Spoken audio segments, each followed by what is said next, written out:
வணக்கம். திருவண்ணாமலைக்கு உங்களை அன்புடன் அழைக்கின்றோம். இங்கு நாம் இருப்பது அருணை பொறியியல் கல்லூரி. அருணை பொறியியல் கல்லூரி ஒரு தன்னாட்சி பெற்ற கல்வி நிறுவனமாகும். இங்கு நீங்கள் காண்பது குமரன் தொழில்நுட்ப கல்லூரியின் மாணவர் மற்றும் மாணவியர்கள். மாணவியர்கள் ஜூலை மாதம் 7-8 தேதிகளில் சூரிய மற்றும் காற்று மின் உற்பத்தி சார்ந்த திட்டத்தினை மின்னியல் துறை அருணை பொறியியல் கல்லூரியில் மேற்கொண்டு வருகின்றனர்.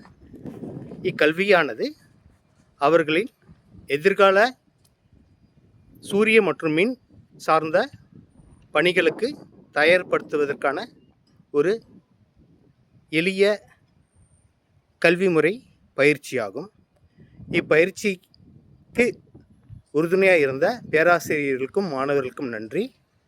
இப்பயிற்சிக்கு அனுமதி அளித்த கல்லூரி நிர்வாகத்தினருக்கும் தொழில்நுட்ப கல்வியின் இயக்குநர்களுக்கும் மற்றும் மாணவர்களின் பெற்றோர்களுக்கும் நன்றி. வணக்கம். ஜெய்ஹிந்த்.